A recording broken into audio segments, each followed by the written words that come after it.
إلا كنتي كدور في الانترنت وبان لك شي واحد داير شي بوست على شي حاجة اللي بيزار وتتقول واش كاين شي واحد اللي تيفكر بحال هكا، ما تخلع ما والو، راه غير شي يوزر تاع فورتشان انتشر لعندك. السلام الخوت، مرحبا بكم في فيديو جديد. كما تنقول لكم ديما انا باقي جديد في كونتنت كرييشن. كنتمنى تخليو لي الاراء ديالكم في لي كومونتير على الكواليتي تاع الفيديو وكيفاش يمكن ليا نحسنها. ما تنساش دير واحد لايك وسبسكرايب باش نعرف الا عجبكم الفيديو. بلا ما نطول عليكم اجيو نشربوا اتاي بالدارجه. فورتشان هو واحد السيت اللي مينلي ايمج بيس ويب سايت، يعني تتحط فيه التصويره مع كابشن والناس يقدروا يجاوبوا. تكريا في اكتوبر 2003 وواخا قديم عنده واحد اليوزر بيس اللي محترمه. والسبب علاش السيت باقي خدام واخا اليوزر بيس ديالو قليله هو انه السيت كيلعب كملجا لهاد المجموعه ديال البسيكوبات اللي تيهضروا في شي مواضيع تيناقشوهم غير هما. نبغي نوريكم هاد السيت كي داير دابا، مي راه مبلوكي بسبب واحد الهاك اللي هو علاش درت هاد الفيديو. ما غنهضروش على الهاك بحد ذاته، مي غنهضروا على اغرب القضايا اللي تحلوا في هاد فورتشان.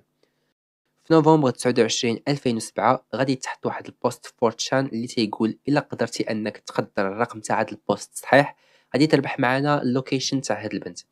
ومع البوست كانت التصويره تاع هاد البنت. كل بوست فورتشان تيكون معاه رقم سبيسيفيك ديالو باش يقدر يتيدونتيفيا. ومن مورا 15 دقيقة قدر واحد الشخص يلقى البوست نمبر ورد عليه مول البوست مبروك ربحتي معنا هاد اللوكيشن، وحط معاه واحد الكوردينيت. هاد الكوردينيت الا حطيتيهم في جوجل مابس غادي تلقى هاد الغابة. غادي يجيك هاد السيد غير تيترولي، مي فاش غادي نرجعو للتصويرة، البنت اللي في التصويرة هي ايميلي ساندر، عندها 18 عام، كتقرا في الجامعة العمومية. كانت مختفية سيمانة قبل ما يدار البوست. ومن مورا البحث ديال البوليس قدروا انهم يلقاوها ميتة بدون ملابس وفي نفس البلاصة اللي تعطات في هذاك البوست. بالنسبة للقضية الثانية ديالنا اللي كانت في فورتشان، هذه غير تنكتبها وتيتبوش عليا الحمي. في الكريسماس 2014 واحد السيد غيحط هذا البوست وتيقول باللي شرا كونسول ديال الجيمنج، مي لقاو وسط منه هذا الشيء. قبل ما نبين التصويره، الا كنتو كتاكلوا ولا شي حاجه بليز نقصوا هذا البارت.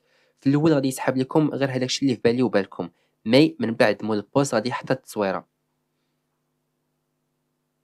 غادي يجاوب واحد الواحد غادي يقول ليه بعدا عندك الزهر بلي سبايدر زياد ميتين، غادي يكونوا كلاو بعضياتهم تما حيت هذاك المأوى ديالهم كاع ما تحل. غادي يغبر مول البوست واحد 5 ديال الدقائق وغادي يبوستي هاد التصويره اللي كتب فيها هذه باقا حيه. غادي يجاوب واحد الواحد غادي يقول ليه راه هادوك العناكب سميتهم دير دابرز، الا ما كانوش ميتين هادشي تيعني انهم باقين صغار وغير مخدين وسط داك التراب. شويه وغادي يفيقوا ملي حليتي عليهم، والا قرصوك غادي تحس براسك كدوب وانت باقي حي.